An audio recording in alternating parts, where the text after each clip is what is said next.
Selamat sore Pak, saya Nandita meminta sedikit waktu Bapak untuk memaparkan fungsi manajemen dari usaha bengkel Bapak. Apakah Bapak bersedia? Siap. Baik, untuk yang pertama yaitu mengenai perencanaan atau planning. Bagaimana Bapak membuat perencanaan agar usaha bengkel yang Bapak jalani bisa berkembang dengan baik? Perencanaannya, ini kita harus bikin strategi dulu, ya. Strateginya bagaimana, ya. Jadi kita ajak teman-teman. Nah, jadi kita ajak strategi buat perencanaan kita membangun dari awal.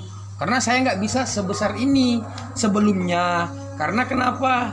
Ya, karena saya juga dari awal dari nol. Jangan lihat sekarang. Nah, jadi kerja kerasnya. Nah, yang pertama kerja keras. Nah, terus yang kedua itu harus ada namanya motivasi. Motivasi untuk apa? Nah, jadi motivasi bisnis yang bagaimana sih?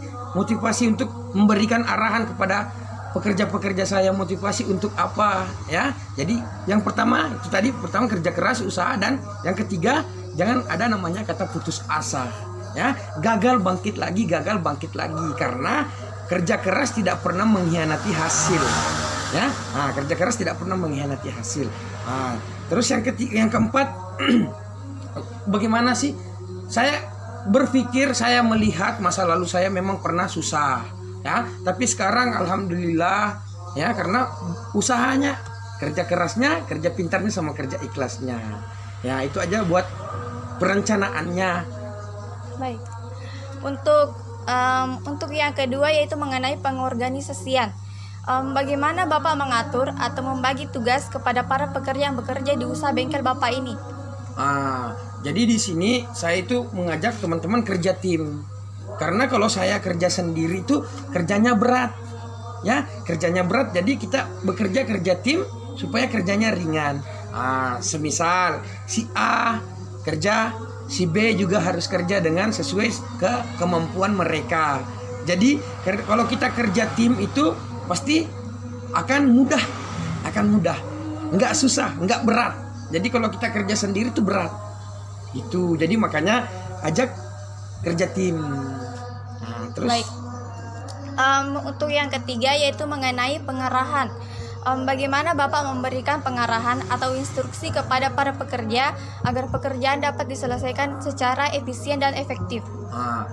Itu jadi ada namanya kita awasi saja, ya. Kita awasi teman-teman yang kerjanya kan kerja tim. Jadi kita mengawas, kita juga jangan mengawas saja, kita kerja juga, ya, supaya teman-teman yang lain lihat, oh iya betul, pimpinan juga kerja, ya. Jadi supaya customernya puas, jadi kita harus profesional, profesional supaya customernya puas. Jangan memberikan yang jelek-jeleknya, masa kita mau berikan yang jelek sama customer. Jadi kita harus kerja yang perfect, profesional, kerjanya profesional saja. Jadi teman-teman yang lain harus profesional juga. Saya profesional, otomatis di bawah saya itu juga ikut profesional. Karena kita yang dilihat bawahan itu pasti atasan. Gitu. Baik. Untuk yang keempat itu mengenai pengendalian atau pengawasan. Bagaimana Bapak mengendalikan para pekerja di usaha bengkel Bapak mengenai apakah pekerjaan mereka sudah sesuai atau tidak? Pengarah itu yang apa tadi? Pengawasan. Pengawasannya, pengendalian. Ya. Pengendaliannya. Jadi kita kerja dengan efisien, ya. Efisien. Jadi apa ya? Seperti contohnya, ya. Contoh ini kan di bisnis bengkel, ya, perbengkelan, ya. Jadi diawasi saja dengan teliti, dicermati. Jadi kalau ada yang salah sedikit saja di bawahan saya, pasti saya tegur, ini salah, itu salah. Jadi supaya terus yang kedua, saya kasih ingat sama pekerja saya, kamu jangan bermalas-malasan. Karena kenapa? Kamu punya tanggungan hidup, kamu punya tanggungan, kamu punya rasa tanggung jawab, ya. Rasa tanggung jawab gimana? Kita harus selesaikan tanggung jawab kita. Baik. Jadi itu tadi pemaparan dari Bapak yang pemilik usaha bengkel Las Hidayah. Terima kasih Bapak atas waktu yang telah diluangkan untuk memaparkan fungsi manajemen ini. Sekian, Assalamualaikum warahmatullahi wabarakatuh. Waalaikumsalam warahmatullahi wabarakatuh.